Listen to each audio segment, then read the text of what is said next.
Hello, this is Tom Kenny, voice actor. The voice of the Ice King on Adventure Time. And SpongeBob SquarePants. Meow. Oh, Gary the Snail, too. Hey, guess what you're filling your eye holes and ear holes with? The Dorkening! Oh, I love the Dorkening. Very popular in Ooh. And Bikini Bottom. Hi, I'm Lou Ferrigno. You're watching The Dorkening. And you know what? You don't like me when I get angry, so don't get me angry. You better keep watching The Dorkening. This is Kevin Conroy, the voice of Batman. You're watching The Dorkening. Stay tuned.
Rise and shine, my sinners.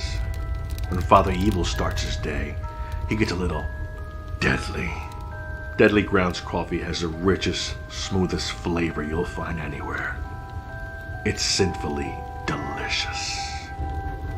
Once you go deadly, you never go back. Order yours at getdeadly.com. Coffee's so good, it's scary.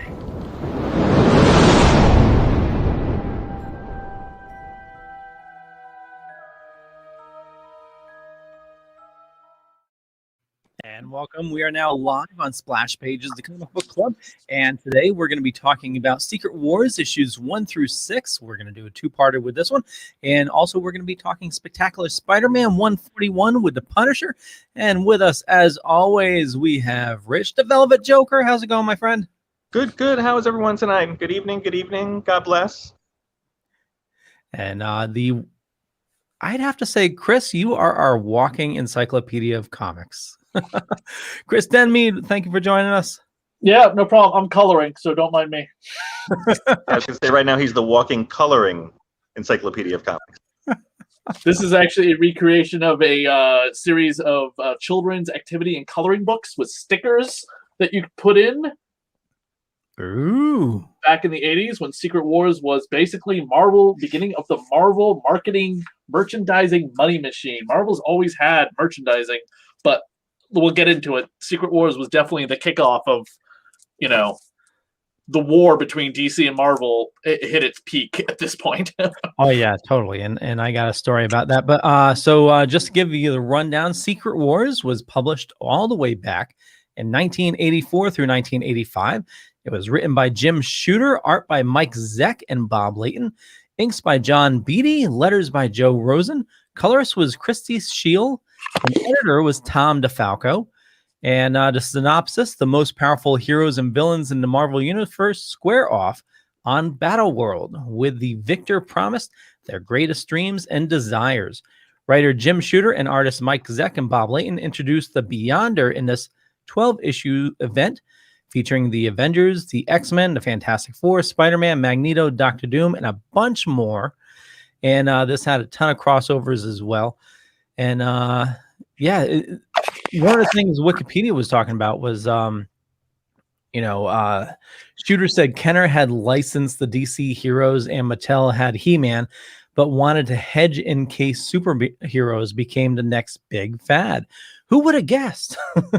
They were interested in Marvel's characters, but only if we staged a publishing event that will get a lot of attention and they could build a theme around. Fans, especially young fans, often suggested to me one big story with all the heroes in it and the villains in it. So I proposed that, Jim Shooter said.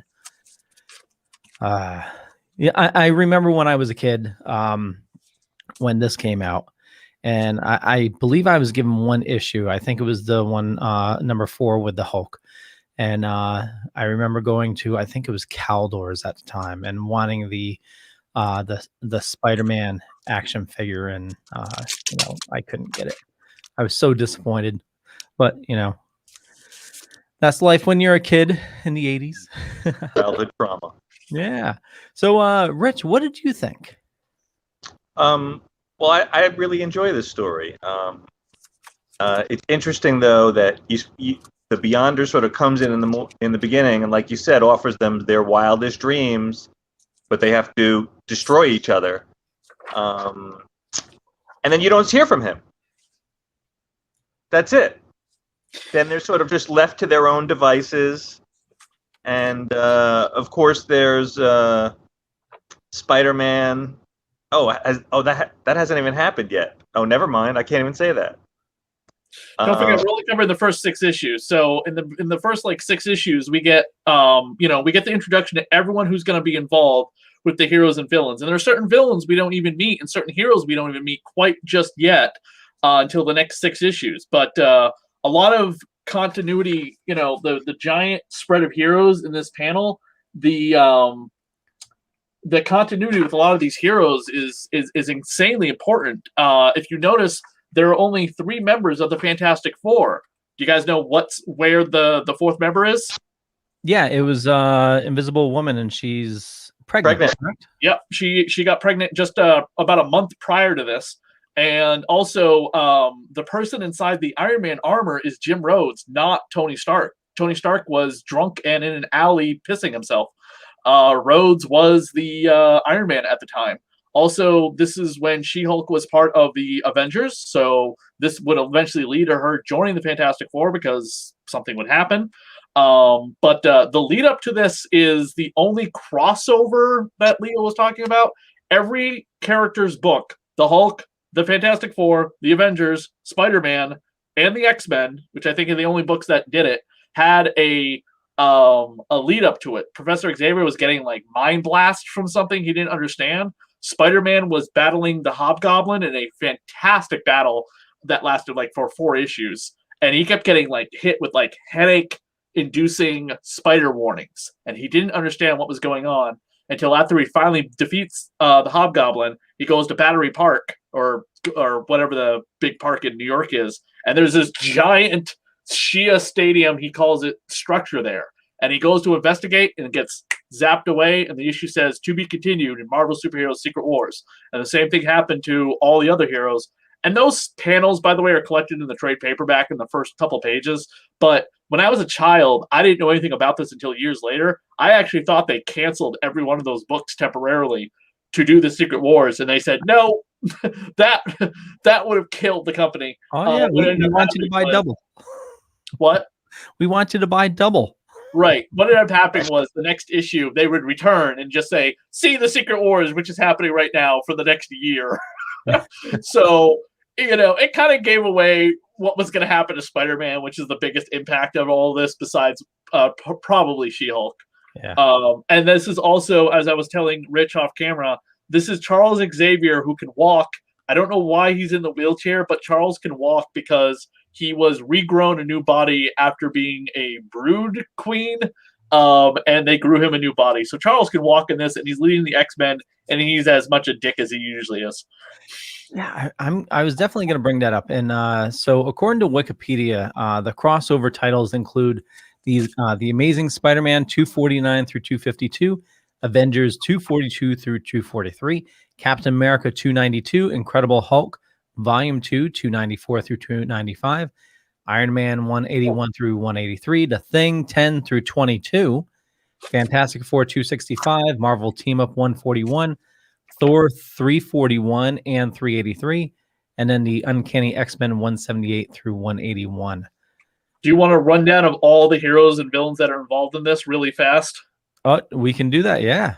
So you have Captain Marvel, aka, by the way, Captain Marvel, who's currently on what television series on Disney Plus? WandaVision. WandaVision, yes, this is the Black Captain Marvel. The original, the first female Captain Marvel was a black woman in the Marvel Universe. First appeared way back in Amazing Spider-Man, annual number 18, 14, 16, something like that. And the first reaction Peter has to her showing up is, wow, what a knockout. Anyway, so we have Captain Marvel. We have Mohawk Storms. This is Storm without all of her powers. We have regular Captain America, Wasp, Cyclops, Mr. Fantastic, Thing, Human Torch. By the way, this is the Smart Hulk. This is not Professor Hulk, but this is Smart Hulk. Banner Hulk. Then we have regular Thor. We have brown costume Wolverine. We have Rogue with the weird stripe in her hair, not the long mullet hair that she normally usually has. Magneto, because he was technically kind of a good guy, becoming a good guy at this point. Lockheed, the Dragon, Hawkeye, Colossus, and Nightcrawler. And then the villains, we have Galactus, the Enchantress, Ultron, the Wrecking Crew, Dr. Octopus, Kang the Conqueror, the Molecule Man, the Lizard, and a resurrected Doctor Doom, because Doctor Doom had been murdered and vaporized to a pile of dust by Terex, Galactus's former herald, earlier. The explanation about how Doom came back won't be revealed until much later on. And it's revealed in this series? No, it's actually revealed in Fantastic Four. But it's kind of funny. But I guess we can get to it in the next episode when we get into the ramifications of Secret Wars and the outcome of Secret Wars 2. Well, first, there were. Don't forget, there were two more characters. I'm not sure you mentioned that they created during this comic, which were Volcana and Titania.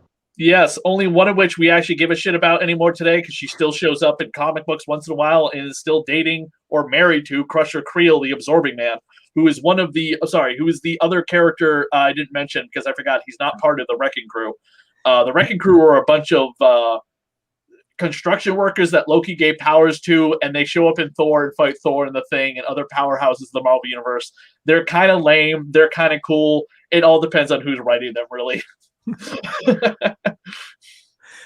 Did you mention the Dragon? Lockheed, yes. Yeah. Lockheed really shows up for like 5 seconds and then disappears through the whole book. There's never a great explanation about why. He just meets like another dragon and then shows back up again. Anyone who saw that awful New Mutants movie, Lockheed is the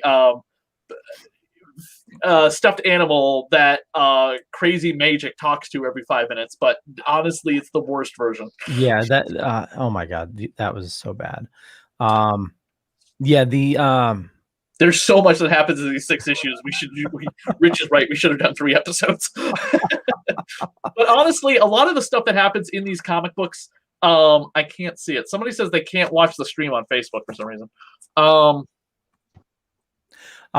They might be go to the dorkening.com or the Dorkening Facebook page. They might be trying to watch it on the. Did you mention the Dragon? Yeah, I mean, I sent her the streaming link for Facebook, so. Okay. Yeah, if you shared from Splash Pages, that's a private group. So. No, I shared the Facebook, like the link that opens up in Facebook. Did you mention the Dragon? What? See, you can hear that. Yeah. Okay, let me. Anyway, but Rich was 100% right. We should have done 3 episodes. However, to counter that, most of the stuff that happens in this is like fight, and then break. Fight. I mean, it's just a constant fight every single issue. You know what I mean? Depending on who the characters is. And Rich pointed out a great fight that happens with Spidey. Oh, you blanked out there for a second. A great fight with Spidey. I was trying to set up the Facebook thing.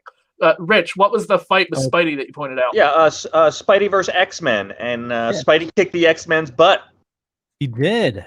He did, Yeah. and then as Oh, you wait, so go back. eloquently put it, Charles Xavier then put the mind whammy on him. That's a great example right here. Kaboom! Of like the villains versus the heroes. It just takes out a bunch of them.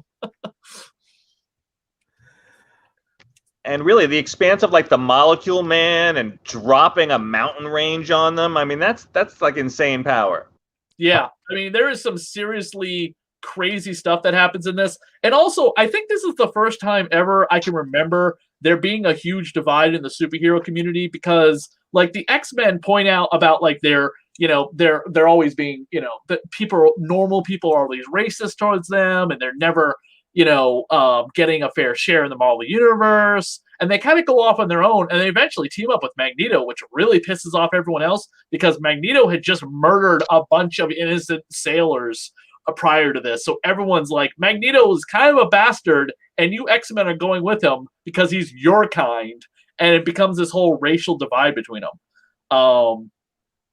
Yeah, and even Torch says at one point, when they're trying to harm Colossus, you're like, oh, I don't know if she'll even be able to heal him.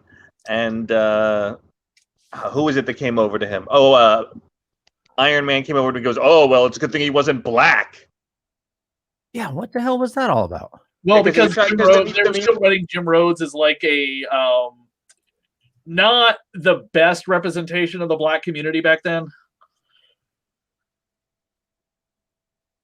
Where like Jim Rhodes was like everything about race, whereas today that's not really how they write him usually. Gotcha. Because he even points out to Mr. Fantastic saying, oh, I guess you weren't surprised to see a black man underneath this armor. Mr. Fantastic's like, I didn't really care who was underneath the armor. Right, but I mean, I think it was just trying to show that there was so much racism towards, the mutants at this point. Right. I do love the fact that they put the two characters that you pointed out, Volcana and Titana, are this super duper skinny woman and not exactly overweight, but much larger girl that they turned into like, 20 out of 20 and 20 out of 20 characters. And where did they come from? The patchwork part of the planet Earth that the Beyonder snatched up, which Spider-Woman was part of as well, but we don't introduce her until the second episode that we're doing. Okay. Also, right here you have the romance between Wasp and Magneto. Okay, so everybody was getting it on in just these 6 episodes. So Magneto and Wasp, Thor and Enchantress, Molecule Man and Volcana, Torch and Zashi, and then also Colossus and Chrstie. Yeah. And there's also, by the way, an issue of Thor that ties into this that acts as like Secret Wars 4.5 or something like that.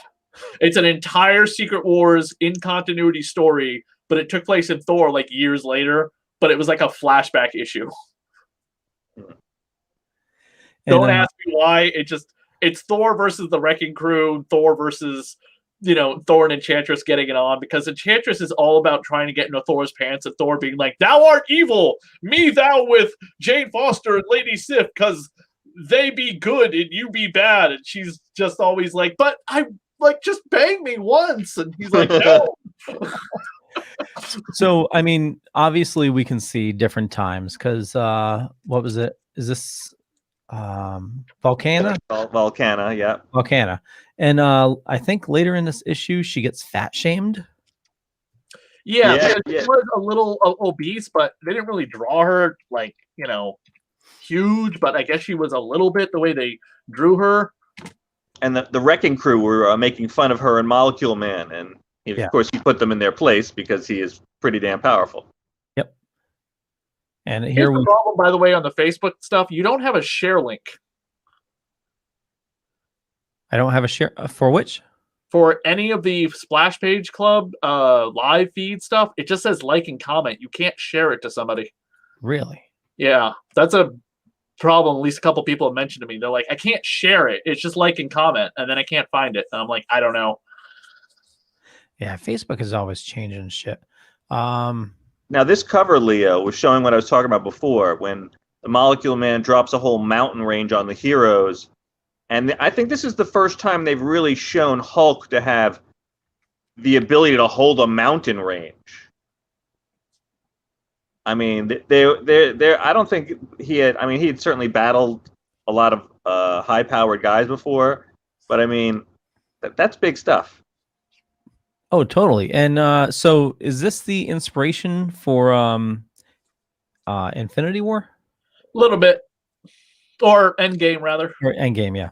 Yeah, a little bit. They did say that they kind of referenced this as being like the Hulk holding up, Avengers base after Thanos collapses it around him. Yeah. This, by the way, was recreated in the Spider-Man animated series. The Lizard took the Hulk's place because they couldn't get the Hulk license rights away from UPN to incorporate him into their shared Marvel universe, even though Iron Man and the Fantastic Four had already been on the Hulk cartoon and they had crossover. It was also very expensive to use the X-Men in the Secret Wars crossover that Spider-Man did, and all they could get was Storm. And Spider-Man summons her because he's like, Storm will be able to stand up to the Beyonder? Right, but okay. And the Beyonder on the Spider-Man cartoon series was voiced by, I just had his name, hold on. Earl Bowen, best known as playing the psychiatrist in the Terminator films. Oh, wow. But all of these covers, I think, are magnificent. I do love the one where the X-Men strike back, and the X-Men have to come in and save the Marvel superheroes, and everyone kisses and makes up. And this is right around the time they figure out, what is Galactus doing? Because Galactus has just been standing there with his hands up in the air, and everyone's like, what the hell is he doing? And then that's when it's finally revealed that Galactus is summoning his ship, and he's going to eat the frickin' planet. Nova, I have no idea where Nova is, because Nova is Galactus' herald, so I'm surprised she wasn't summoned to the Beyonder homeworld with him. They don't really explain where the hell she went. Was that Frankie Ray? Yeah. She had just got done causing all sorts of commotion in space when she led the Galactus to the Skrull homeworld, and Galactus ate the Skrull homeworld. I guess Beyonder didn't want her around. Apparently not. That would have been... Honestly, a lot of people point out that Mike Zeck has revealed later on that he didn't quite remember who the Herald of Galactus was, and nobody editorial made a comment on it until afterwards. It was too late, because it would have been a great reunion between Frankie Ray and the Human Torch, who were dating up till she became the Herald of Galactus. Right. But this whole thing with Johnny and the Thing will lead into something we can get into in the second episode, covering this entire Secret Wars. Okay. Oh yeah, and we can't forget that Ben Grimm somehow, who was never in the comics been able to change back to his human form, here somehow is able to change back and forth, but he doesn't seem to be able to control it. Correct. It just keeps happening at the worst possible time. They're in the middle of a big fight, he turns back into humans and gets his ass kicked. He's like, what a revolt in development this is. I've always wanted to be human again, but not at a time like this. I do love the fact that Galactus tries to go and eat the Beyonder, and the Beyonder just like, boom, get away from me. You are nothing. And classic Doom, man, he just needs to have all the power. Yeah. Doom is on such a power kick this entire time. In this next episode, I'll explain how I was introduced to Secret Wars. But yeah, Doom is just all about the power.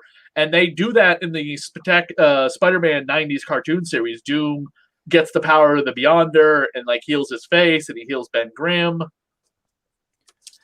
Yeah, that's the one time where within these 6 issues, he really shows, actually it's right here, he even shows any weakness, because Enchantress says, if my beauty holds no charm for you, then let us cider your own. I could repair your scars that you hide behind your mask. And he says, my face, you could restore my face. She says, easily. The big question is, like, why was the Lizard summoned? Because when we get back to what the Lizard was doing up to this point, he was regular Kurt Connors minding his own business, and the Beyonder was just like, Spider-Man needs more than one villain, so besides Doc Ock, we'll take the Lizard. Also, Dr. Octopus at this point was not Doc Ock like the way we know and love him. He was really like psychologically damaged by all of his defeats of Spider-Man. And right after this, Doc Ock and Mr. Fantastic have a big old fight, but Doc Ock is still like, oh, don't hit me, don't hit me, don't hit me, kind of way. You know what I mean? Like he was a truly traumatized victim of abuse by his own stupidity being the way he is. Like, you know, you sympathize with abuse victims, but not when you've been a jackass your entire career and you are now the abuse victim because you can't defeat, you know, a 20-something-year-old kid with spider powers. So within these 6 issues, there's definitely a lot of disarray. I mean, you have, once all the heroes are thrown together in the beginning, they definitely go their separate ways. And even within X-Men, you have Storm that wants to lead. And then you also have Cyclops that wants to lead as well. There's definitely a lot of, disarray. Yeah. Right.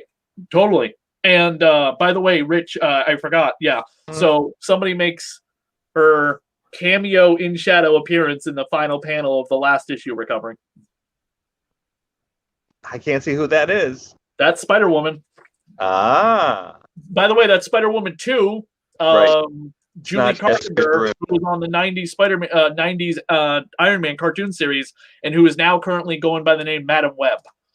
Okay. She's a psychic who tells Peter. She's the psychic who tells Peter, "Oh, you need to go do a thing because the web of life and the Spider-Verse." Oh, Peter, I'm completely useless. By the way, I just expel dialogue that really is crap that you already pretty much know. Right, and that was voiced by Stan Lee's wife in the comic and the animated show.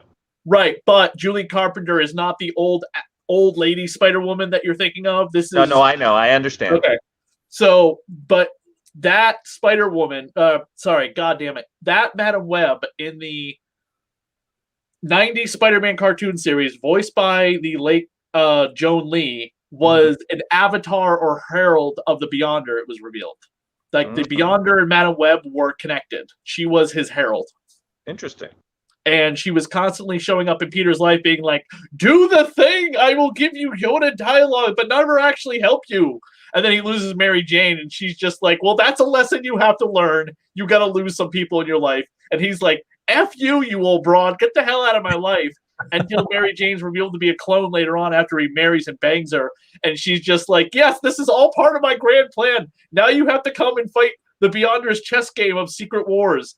And then now you have to go to a Spider-Verse and meet all these other Spider-Men and stop Spider Carnage from destroying the Spider-Verse before there was actually a word called Spider-Verse.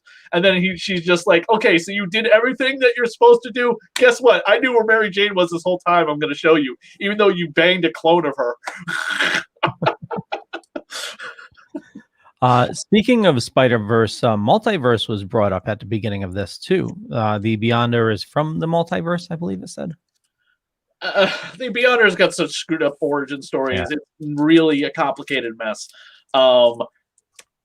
In Secret Wars 3, and by the way, there was an actually storyline called Secret Wars 3. It happened in 2 issues of Fantastic Four. It's explained where the Beyonder comes from, and then Brian Michael Bendis came up with another explanation where the Beyonder came from, and then somebody else came up, Jonathan Hickman came up with a third explanation of where the Beyonder came from. It's so convoluted, messy, and is not important. So in the 6th issue... Isn't he essentially his own universe? Oh, at this point. It's so goddamn complicated. He's a mutant, he's an inhuman, he's an omnipotent god. And he's a child, apparently, too. Right. Because there's the Beyonders, plural, multiple Beyonders.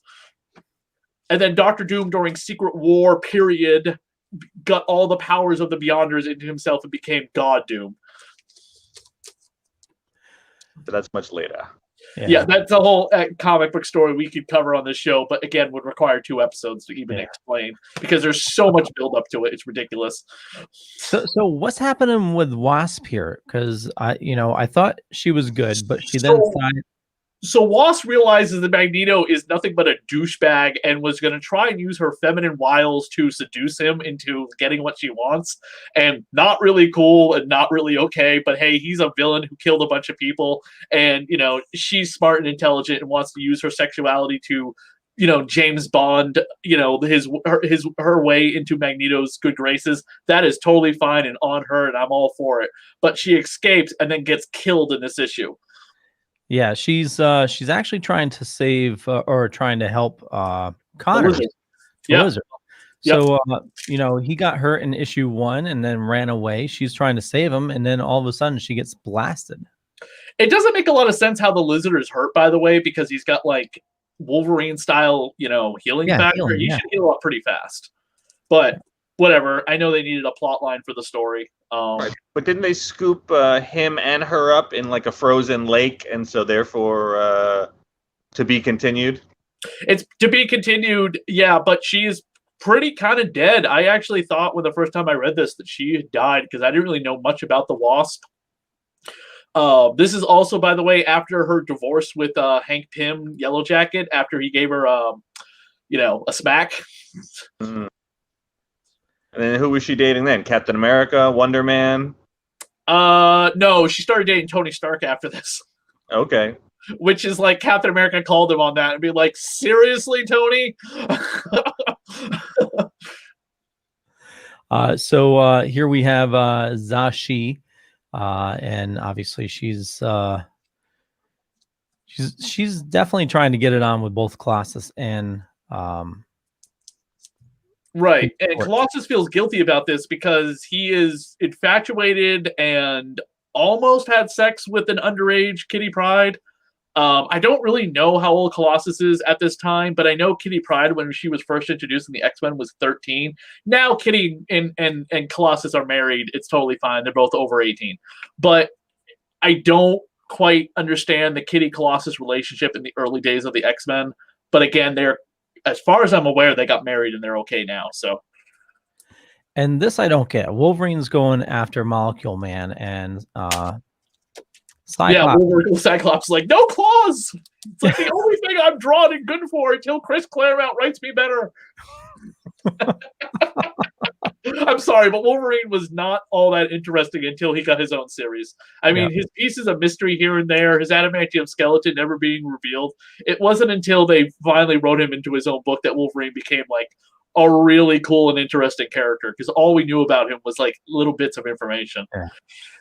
And I love it how they're always finding these ships. And I know the Beyonder provided a lot for them, but, it's right. Like every time they turn, they have, the perfect ship that they need, like this tank. Mm-hmm. And Galactus's ship just shows up and they're all like, oh, shit, what do we do now? Very similar to, Spike Witwicky when they're facing Unicron.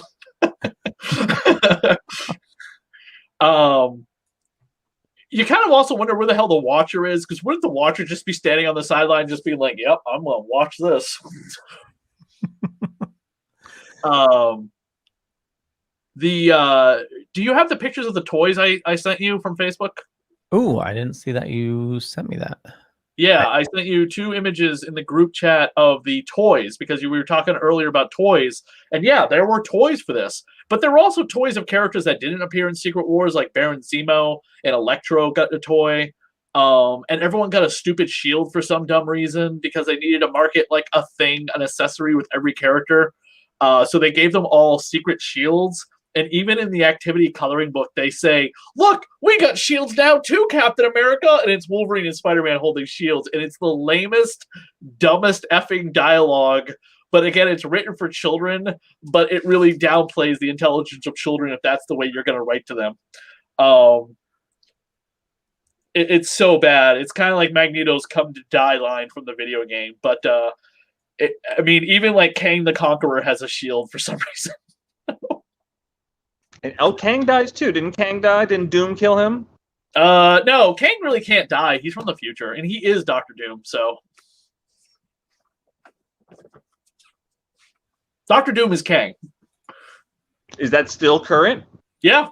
Dr. Doom, Kang, Emotep, Immortus, yeah, they're all, or whatever the Egyptian version of him is called, yeah, they're all the same person, just from different timelines. That timeline shifts every 5 minutes as we get into now in the year 2021, and in another, 60 years, we'll be in the year 2099, so I'm real curious how comic books will look then. Yep, there it is. So the only character out of that lineup that makes any sense to be in there that's not actually in the book is Hobgoblin, only because of the fact he was just in the Spider-Man book in a big drag-down knockout fight between Spider-Man and Hobgoblin, which led into Secret Wars. Which the best moment of that is when he thinks he just splattered Spider-Man across a wall, and Spider-Man is barely clinging to life on the side of the battle van, and he just starts pounding his fist into the battle van's windshield, and the Hobgoblin is like, "Oh my god!" But also, Falcon is in this lineup. Falcon has no bearing in this story whatsoever. He doesn't never show up. And Daredevil, too. Daredevil is not in the story. Daredevil's left on Earth because the Beyonder was like, a blind person? Okay, whatever.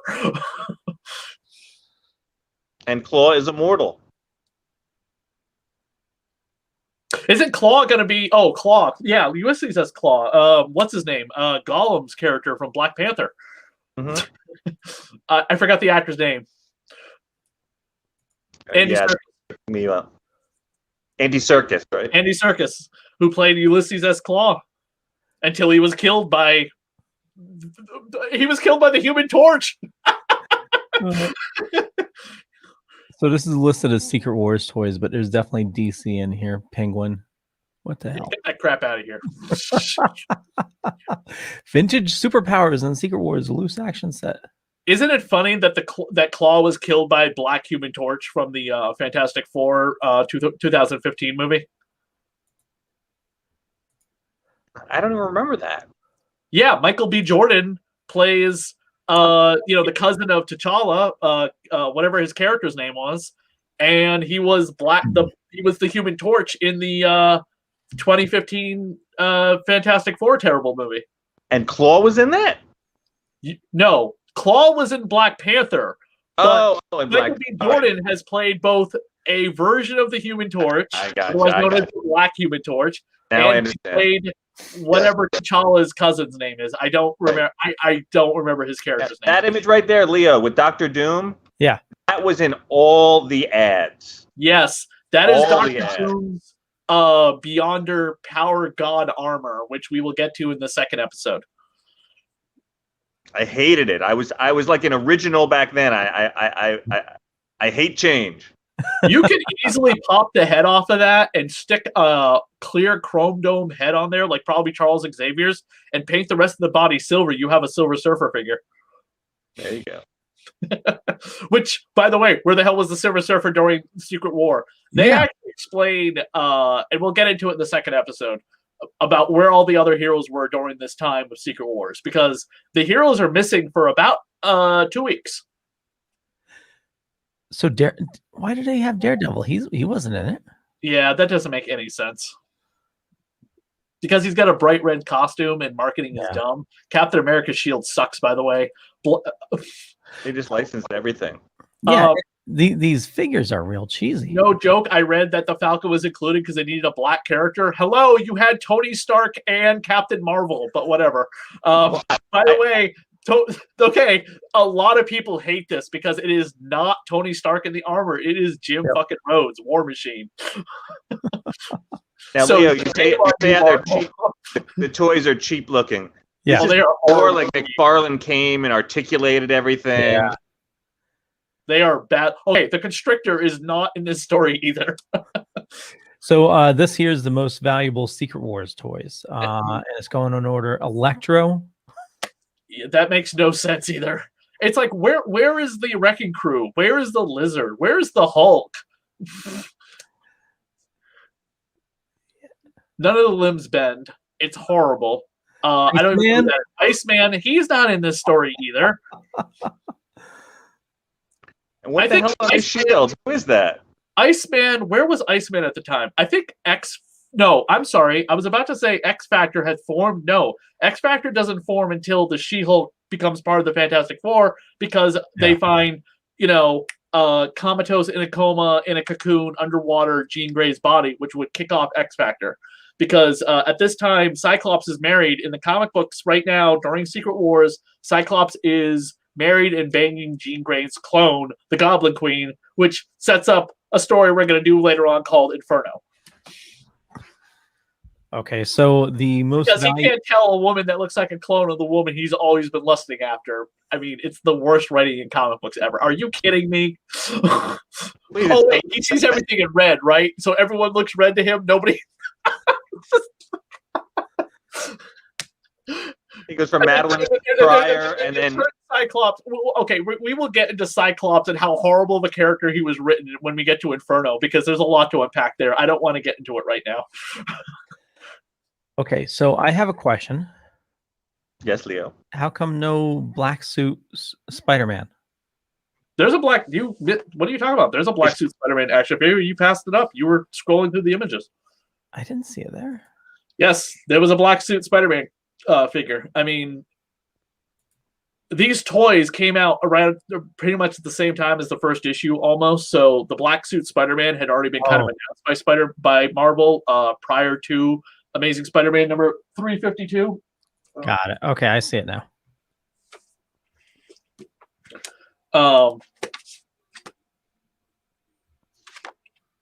But we'll unpack the black suit Spider-Man in the next episode for anyone who's not aware of where the actual origins of that come from.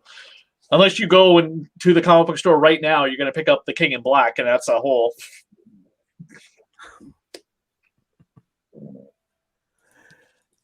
So, yeah. Where is it? There it is. Yeah. The rumors are true. But seriously, this caused DC to be like, okay, we need our own multi-book crossover, but we're going to do something better. We're going to fix all our continuity problems. Marvel did not have a continuity problem other than like, oh, wait, why is this happening here, but this is happening over here, which isn't that big of a deal as much as DC was having a giant headache with their continuity. So they decided to do a half a year into this. It took Marvel started this first because it started in 1984, and then DC started in 1985 while Crisis Wars was still going on, the Crisis on Infinite Earths. Okay. I know we're running on time. We're actually running a little over, but this has been an awesome discussion on Secret Wars Part 1, issues 1 through 6. And all the episodes of the Spider-Man cartoon series, that's the only time they've ever done this in any kind of media, is on Disney+. Really? Yeah, it's 3 parts, by the way. They really condensed it down. Yeah. And that's on Disney+, you said? Yes. They include weird characters that have nothing to do with Secret Wars, like the Red Skull is in it, Morbius the Living Vampire, Blade, and the Black Cat, and Morbius's vampire mother. Don't ask. I don't want to explain it. Maybe we'll wait for Halloween to do that. Okay. But it's a bit weird. But yeah. But it's Spider-Man just choosing chess pieces, being like, who could fight that Dr. Doom guy? Oh, the Fantastic Four. And oh, I only have licensing for one more. The Storm. And what series is that? The 90s animated series. Okay, the 90s one. Okay. Yeah. Which led into the first ever Spider-Verse crossover thing before they actually came up with the term Spider-Verse. Gotcha. This is how you make the money, is with all these crossovers. Right. Secret Wars was also written into a novel. You can buy the novel, you can get the audiobook. Also in the links down below or up above, I do have a link to the graphic novel of Secret Wars if you wanted to grab that. And that is an affiliate link, so it does help the network if you click on it. It's through Amazon. And let's do crowbars. Rich, would you like to go first or last? I'll go first. Why not? I'm gonna get. Do I feel it's 4.5 or 4? The writing, some of the writing's good. It's interesting. I'm gonna give it 4.25 crowbars. 4.25. Okay. You really had to ponder that one. That's very serious. 4.25 crowbars. 4.25. Yep. Wow. These are some of the stickers, by the way, that you can see in this activity book. Iron Man's leg. Shield. Yes, Iron Man needs a shield. Iron Man. Pointing that out. Chris, how many crowbars will you give this? 5. I love this series. Okay. I do. I really do. I mean, it took me a long time to track down every individual issue, but I was so glad I did, and it was so worth the effort. I got Crisis on Infinite Earths like in one sitting from like just somebody selling them all. But Secret Wars, it took me a little while to track down. The first issue I bought, by the way, was an issue we're covering in the next episode. Oh, number 8. I don't know. I'll tell you in the next episode. Not that episode. We'll have to tune in next week. I think we covered as much as we can for this one. There's so much still to unpack, but we have another episode to do it. Oh, totally. I'm going to give this 4. The writing is excellent. I think the artwork could have definitely. They tried to shove too much into it, I feel. Oh yeah. And I don't like it that like Professor X is a dick. He's always a dick. I mean, do you know the history of Professor? Oh, by the way, you could color in the back of it. It's the first issue you could actually color. Ooh. I really want to like color this whole thing. I want to feel like a child again. But I have my own comic book graphic novel that I need to start shipping out to people. I don't have time. Hey, coloring is great for adults. It really, lets your mind free. And what do you got there, Chris? Giant poster. Nice. And it also came with a poster of the first issue cover. In some releases of that cover, we need to point this out because it's this episode, and then we definitely have to probably get going. Okay. I don't know if you're aware of this, Rich or Leo. What characters were missing from the first issue cover in subsequent re-releases of the Image? I'm gonna go Captain Marvel and She-Hulk. No. No, they're totally fine. Marvel completely owns them lock, stock, and barrel. It was most of the X-Men. Really? Yeah, other than Wolverine, most of the X-Men were wiped out of the cover for subsequent marketing of that Image because of the pissing contest between Fox and Disney. And then Disney was just like, okay, we'll just buy you. As they do. I mean, if you look at Disney Plus, there's a new Fox product on Disney Plus almost every week. Oh yeah. So it's only Colossus? No, I don't. We would really have to do some homework and track down the altered image of this cover. But Wolverine was kept on the cover because he's Wolverine. He prints money. But subsequent other X-Men characters were eliminated from this image. I'm looking at the graphic novel, and I'll pull that up. The graphic novel should still reprint the original. Yeah, see, they're all still there, and that's done by Alex Ross, by the way. That's a beautiful cover. Yeah, it is. I do love the fact, by the way, I think we missed it, but I do remember there's a scene where Captain Marvel is bathing nude and Jim Rhodes just happens to accidentally see her and be like, oh, Captain Marvel, I should ask her out sometime. That never happens. He actually does date Captain Marvel. He dates Carol Danvers up until Thanos punches a hole in his chest. Well, okay, so he mentions that, and then she talks to him and then thinks that he's a dick. And yeah, because they wrote Jim Rhodes so badly back then. I mean, they write Jim Rhodes like an actually respected person these days, but back then they wrote Jim Rhodes like the way they wrote who's the Black Green Lantern called? He was on the cartoon series. John Stewart. John Stewart. They wrote John Stewart and Jim Rhodes very, very badly. They wrote them as like white people are bad, racism is all about the only thing black people are about. Well, I think the context with Captain Marvel and Iron Man is this was like her first interaction with him, and she thought that he was so sophisticated, and obviously, right? She thinks this is Tony Stark. Nobody knows that Jim Rhodes is in the armor, other than I believe the only person who really knows is Tony, and Jim did not join the Avengers when he was wearing the armor. He kept out of it because of the fact he knows that Captain America is the only person. And don't forget, this is a time when nobody knew Tony Stark was Iron Man. The only person who did know was Captain America and probably Nick Fury and the Watcher, any omnipotent being who doesn't give a shit about secret identities, by the way. I'll point out, Mephisto knows who your identity is. The Watcher knows your identity. They don't care. And can we talk about the Daily Bugle and go, Spider-Man is really Peter Parker. What were you going to say, Rich? Sorry. How this version of Iron Man has like speed skates. Yes, this was the very hipster 80s Iron Man. This was pretty bad. Also, that was so hilarious. I don't think Jim Rhodes was even a colonel still at this point. I don't know if that was a retcon later on or he was retired. I mean, most of the time, Jim Rhodes is always still like when he's not in his War Machine armor, he's in his, he's in his military. He's not a civilian. Right. So I like that they write Jim Rhodes very intelligently these days because he was written very badly back then. I mean, Luke Cage was always like, sweet Christmas and cracker, but he wasn't like, racism, white people bad. He was just, that was only ever towards Danny Rand, because Danny Rand was the white man with the money. So that was okay.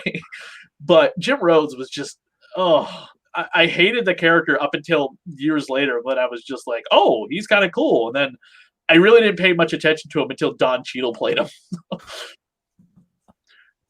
And I didn't mention, I normally bring up some stuff from when this came out. This came out in 1984, 1985, where you could catch such movies as The Last Starfighter, Gremlins, Karate Kid, the original, The Origin of Cobra Kai, the original Dune. And you just listed all movies that actors have been on my radio show for. Really? Zach Galligan, both stars of The Last Starfighter, and William Zabka has been on Radio Horror. That's awesome. Nice.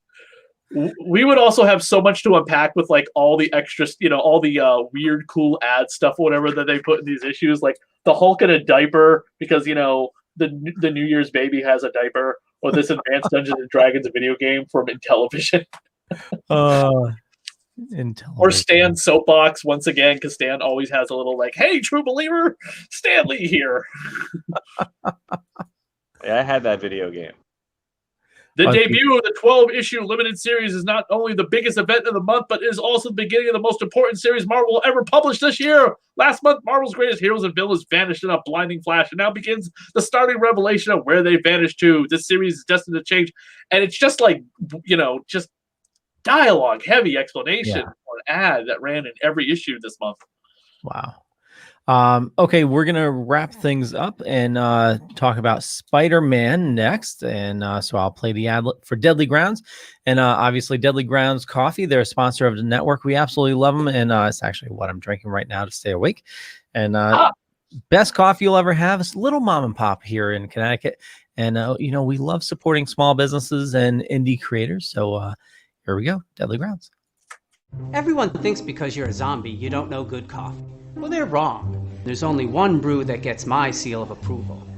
Deadly Grounds coffee is my guilty pleasure. The aroma is so intoxicating. It brings all of my neighbors out of the woodwork. Deadly Grounds coffee. Coffee to die for and zombie approved. It's good to get a little deadly. Use the front door! Oh, they're so disgusting. If you like flavored coffee, Death by Chocolate is a must. They have a new s'mores flavor I need to give a try as well. Okay, so we're going to be talking about next Spectacular Spider-Man 141. I got the plot synopsis for you. You do? Yes, because this is my first introduction to this title ever, so I definitely wanted to do it. Oh, totally. Go for it. Do you have the release date for it? Yep. So Spectacular Spider-Man 141, published in 1988, written by Jerry Conway, art and inks by Sal Buscema, letters by Rick Parker, colorist was Bob Sharon, editor-in-chief was Tom DeFalco, and editor was Jim Selkrup. So Spider-Man follows the Punisher to his hideout, a boat he got from a drug lord he killed. Frank Castle, who is the Punisher, for anyone not familiar with his real name, tells Spider-Man he was following Peter Parker and wasn't expecting Spider-Man to show up. He was also the one who was at the hospital tailing Peter and MJ in shadow that we saw previously in the last episode, previously on Spectacular Spider-Man. Tombstone and his goons have followed Castle and plan to ambush him, but Punisher gets the drop on him, kicking their ass in a towel, by the way. While Ben Urich visits Robbie in the hospital, Peter and MJ discuss what to do with the tape, and Mary Jane has her own reservations about Peter's life. They just got married, and Peter kind of forgets that his life is not quite her life, and her life is not his life. She is a glamorous supermodel actress. Peter is a shutterbug photographer, aka Spider-Man. Their lives haven't quite intertwined quite like this in quite some time, and it's beginning to have a toll on their marriage, which nobody cares about, nobody writes about until many years later. When Peter leaves, Tombstone breaks into the penthouse and attacks Mary Jane and wants the tape that Peter got from Robbie. Punisher breaks into Tombstone's complex and takes out all his goons because he's the Punisher. And then the Arranger shows up with the Persuader, a mutant that him and Tombstone had been torturing, and they get to drop on Castle and defeat him. While Peter is visiting Robbie in the hospital, he gets word MJ has been admitted and injured and runs off, leaving Robbie in tears. I didn't know who the Punisher was, Robbie, MJ. I mean, the stuff in this issue blew me away. Peter running away like that at the end of the issue, which we'll get to, was really like, the hell is going on? Who is Mary Jane? So this was your first comic from Spectacular that you picked up? I had only just read Amazing, so I had an idea that Mary Jane and Peter were married, but I was like 11 years old, so that concept wasn't cool. That was very foreign to me. And I was introduced to like Eric Larson's drawing of Spider-Man, so he drew like ridiculous long hair and the biggest breast on women ever, which continues today in Savage Dragon. I'm not even joking for anyone listening to this episode in the chat. But how did you guys first meet the Punisher? Yeah. Well, it was definitely, well, it would be in the 90s. I remember, I think I was reading Daredevil at the time. Yeah, he popped up in that. Yeah. Yeah, was it Warzone or War Journal #1? When I saw that came out, I decided to give Punisher a try and really enjoyed it. I actually ended up collecting quite a few Punishers, and my Punisher collection got nabbed. And, I think I remember the Punisher from his first appearance, where I think on the cover he's got a bazooka on Spider-Man. Sniper rifle. Sniper rifle. Okay, thank you, Chris. Yeah, I knew you would know. Cover of, like some book, but no, that was a sniper rifle. Spider-Man's like upside down; he's being shot at. Correct. Which they recreated very well for a what if story. What if the Punisher killed Spider-Man? And Spider-Man's like dead in the sniper rifle shot or whatever, and the entire Marvel universe goes gunning for the Punisher because they find out Spider-Man's dead. And it's like, Spider-Man was a good guy. Fuck you, Frank Castle, you're dead. And the entire Marvel universe goes after the Punisher, and the Punisher's like, oh crap, I've been had. Because he was the explanation of the Punisher, which I think we got into last episode. He was hired by the Jackal to kill Spider-Man because Miles Warren, aka the Jackal, wanted to bang Gwen Stacy, and Peter Parker beat him to it. Unbeknownst to us, it was actually Norman Osborn who beat everyone to it, but that's besides the point. I want to make a correction. Actually, my first introduction to Punisher was the 1989 film with Dolph Lundgren. Excellent. Yeah, that movie kind of still holds up in some way. Yeah. Jumping through the issue really quick, the fight scene with the Punisher in the towel where he throws the freaking bacon grease in the guy's eye is badass. That's great. He's deadly with eggs. Oh my god. He's just like, my eyes! And the entire time the guy is crying about his eyes. And the scene where the pan goes ka-tang, and the guy is just like, it's so damn funny because the Punisher's like, guess what? You get to live and go to the hospital if you tell me where Tombstone is.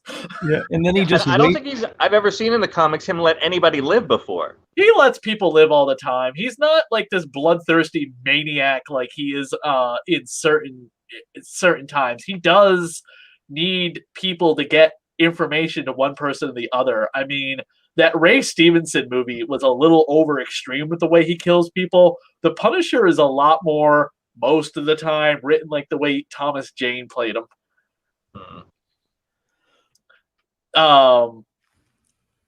The scene where the Tombstone breaks in and is holding Mary Jane up by her hair is like, ouch. I don't know if you've ever pulled on someone's hair before. It hurts. You're too far. Where are you going? Yeah. I was looking for the Mary Jane. Did I go past it? I went past it. No, that's fine. I jumped too far ahead. I also want to point out the Punisher had a friend who was an attorney that got killed by Tombstone. And then, of course, the Punisher takes out these two people who are doing like cocaine or something like that, snorting some drugs, and the Punisher just like with the silencer. Okay, by the way, the bellhop should be fired, the guy in the purple, because who the hell would let a guy like that into their building? Yeah. I mean, the Tombstone is like, what, over 6 feet, almost 7 feet tall, and he looks like the way he does? I'm sorry, but that just screams trouble. He's got sharp, jagged teeth and voice like granite. I'm that doesn't scream villain any more than any other. And I'm sorry, but the bellhop needs to be fired because you can't tell me. Did Tombstone kill the not the bellhop? Did the what's that guy called? Which one? The guy in purple. Tombstone is staring at. So unless Tombstone killed him, that guy let Tombstone into the building. Well, maybe he didn't want to be charged with racial profiling. Right. He was worried about the company he worked for. Yes, that's 100% right. He hated his job. He was underpaid, and Tombstone slipped him a 20. Yeah, and he's like, fuck Which that I man. guess is 20. A 20 in 1988 is that's that's like $50 today, right? Let's find out. But yeah, him holding Mary Jane up this, like, she's like kicking him, and he's just like, that doesn't really bother me. But the way the Punisher takes out all these goons is unbelievable. Thud, crack, clunk, cam, ka-chunk, ka-chack, and then the one guy remaining with a knife, Frank just says, "Try me." And now, does the Persuader make it past this series, or is that we never see him again after this storyline? I don't know. You gotta read the issues and find out. We have 2 more parts to this Tombstone story. All right. Here we go with Tombstone. I don't remember if the Persuader ever returns or he comes back or what happens to him specifically. But the Punisher being taken out by him, this was like kind of interesting because, again, I didn't know much about the Punisher. Jake Caney wants to know who buys comics in West Tennessee. None of us, because we all live in Massachusetts. Well, in Connecticut, yeah. But check with, I mean, you could go to your local comic shop, but your best bet is, Facebook, or, there's a lot of comic book buying groups in Facebook. I'm almost positive there's 2 more parts of this story because it says one will fall. So I don't 100% remember. There might only be 1 part. I might have said there's 4 parts to this Tombstone story, but there might be 5. I'm not 100% on that. I think there's 1 issue in between these 2. Yeah, because there's a cover with Tombstone holding Spidey over a ledge and another with Tombstone, the Punisher, the Persuader, and Spidey. Okay. So, but poor Robbie, he's responsible for a lot of this because he wouldn't come clean about Tombstone's actions years ago.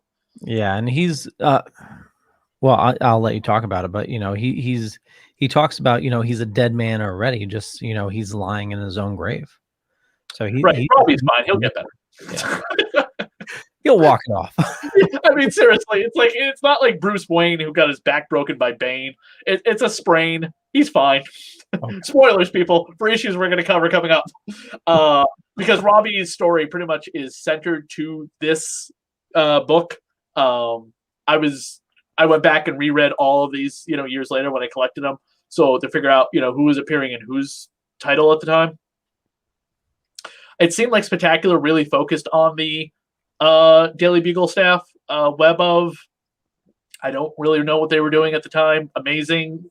This was Todd McFarlane's era of Amazing still. So we got bits and pieces of cast members, but that book mostly focused on Spidey. So don't forget, whatever happens in Amazing affects the rest of the book. So every once in a while, we got to bring it up.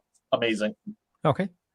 I mean, it'll be a bigger deal if you both of you, I don't know, saw the ad in the back for the Evolutionary War. No, for some reason my comics do not have the ads. The Evolutionary War was the multi-annual crossover event happening at Marvel at this time, so it happened in the annuals, not to affect the regular ongoing book. That would come out with Inferno, because Marvel can't go a year without a goddamn crossover. But they didn't want to interrupt the regular book, so they did it in the annuals, so you didn't have to buy them. So happening at this time, the New Mutants, the Fantastic Four, and Amazing Spider-Man first appearance of Speedball, character nobody gives a crap about except for when it comes to Civil War. He killed a bunch of children. Bastard. Anyway, we'll get to the Evolutionary War coming up later on because it does affect Spider-Man, especially regarding the Jackal, Miles Warren, and the Clone Saga. But I really like this issue because it was, again, my introduction to who the Punisher was, and I didn't understand anything about him being 10 years old at the time. Okay, and do you want to give crowbars, Chris? I mean, I don't know. No? Okay. I want to point out the spotlight for this issue in the Marvel bullpens was Craig Anderson, somebody else I'm not too familiar with, but it looks like he's worked on Marvel Masterworks indexes, which I don't know what that was as a book at the time. I know it as a card series. I'm not familiar with it as a book people could buy. Okay. They do mention here the late great editor Mark Grunwald, who was the longest writer on Captain America. I'm actually friends with his widow and working with her on a project. Oh wow! Yeah, she actually borrowed a couple images from Vlada from me to use in a fashion show. Oh, nice. Yeah. So you really enjoyed this issue, Velvet Joker. What did you think? I didn't love this issue as much. I mean, of course, Get out of here. The Punisher was cool. I'm sorry, Chris. You know, we can't always. Don't matter. You're different than ours. Go ahead. Sorry. But I'm going to give it 3 3/4 crowbars. That's how I feel. Okay. I do love the cover. I mean, let's go back to the cover, which is my. totally. If you're watching to us live, I don't know who's watching us live right now, but the Punisher just on the pile of green. Honestly, years later, when I learned who Hydra was, I thought these were all Hydra agents. It wasn't until I was an adult that I really started getting into continuity as a comic book collector. As a kid, you kind of get continuity a little bit, but you don't know as much as you do as an adult because your focus isn't really there. But as an adult, and I started getting into continuity and paying attention to what was happening when in the Marvel Universe, which, yes, I could tell you exactly what was going on in the Marvel Universe at the time, and I don't want to. I thought these were Hydra agents. Okay. There is, by the way, the thing in the back that tells you the checklist of the Marvel Universe. Daredevil 257 was happening. Web of Spider-Man number 41. I don't know exactly what was going on in those titles, but the Amazing Spider-Man number 303 had just come out. This was, again, Todd McFarlane's run on the book. I think Silver Sable had just shown up in this. And Peter was going back to school in Amazing Spider-Man because he had left college during the Secret Wars event that we just covered previously. Right after Secret Wars happened, he tells Aunt May, I'm dropping out of college. And Aunt May is like, get the fuck out of my house. Wow. Your uncle Ben Ray's no fool. You go to college, boy. And he was like, I don't want to go to college. And him and Aunt May had like a big falling out. And it took like Aunt May's wheelchair-bound boyfriend, Layton Lubinsky, to be like, you freaking idiot, your Aunt May needs you to go to college. Anyway, so currently an Amazing Peter's back in school right now, trying to get his, never-ending doctorate, GED, whatever the hell he's always trying to chase. I mean, Dr. Octopus got it for him at one point until after a long explanation I don't want to get into, somebody found out that the paper Peter wrote in order to get the paper that Doc Ock wrote to get Peter his doctorate finally and graduate from college was revealed to be a forgery of Dr. Octopus's own paper, and Peter lost his degree. Well, I really enjoyed this myself as well. And I don't know. I'm going to toss it between, a 3.8 and 4 crowbars. I really enjoyed it. And the cliffhanger right at the end.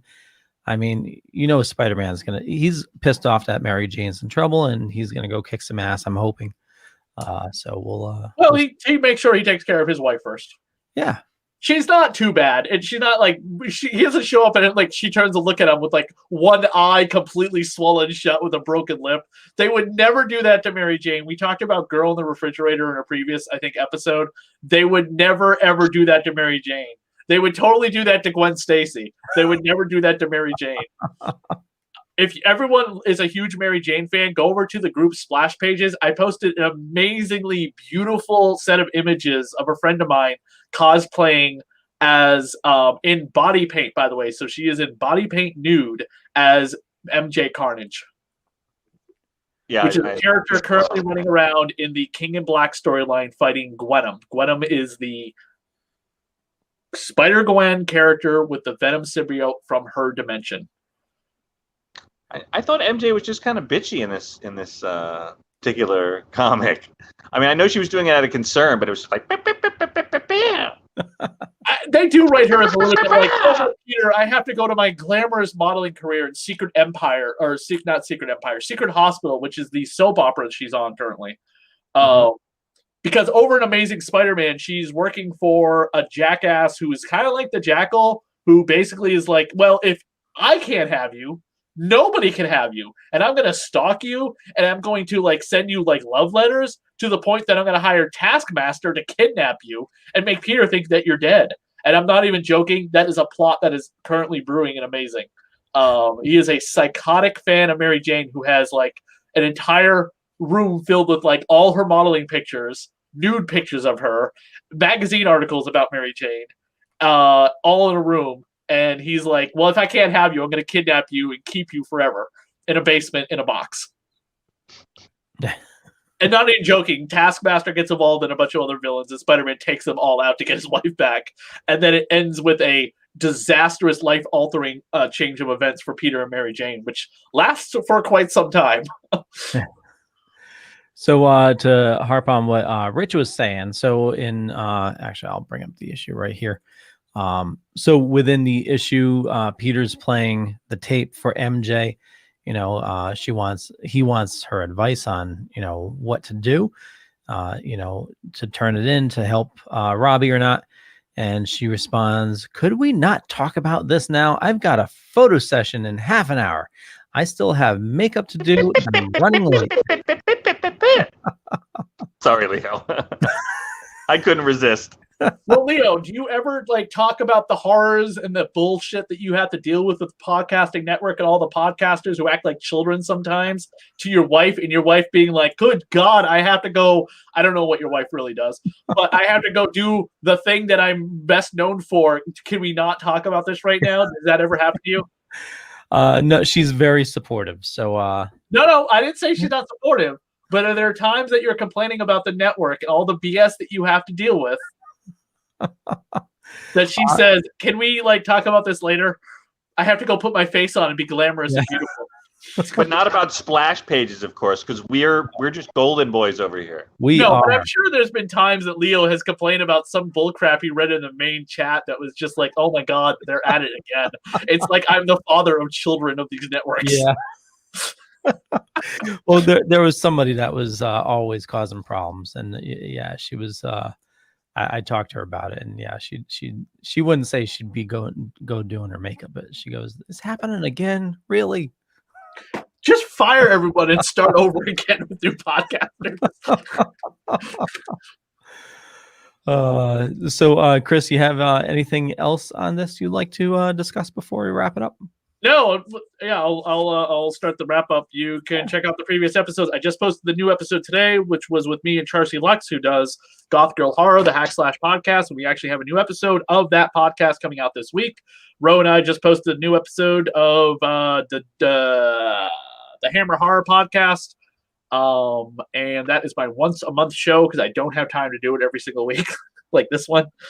And if you're a Kickstarter backer of Vlada, your book is going out soon. The books will be here on Friday. Very cool. I'm literally taking an entire week vacation to ship them. Sweet. So, but that's all I have. Next week, we continue the Tombstone storyline. So we're in this for 2 more issues. I told you this was going to be a long one. Yeah, it's a good one so far. And what about you, Rich?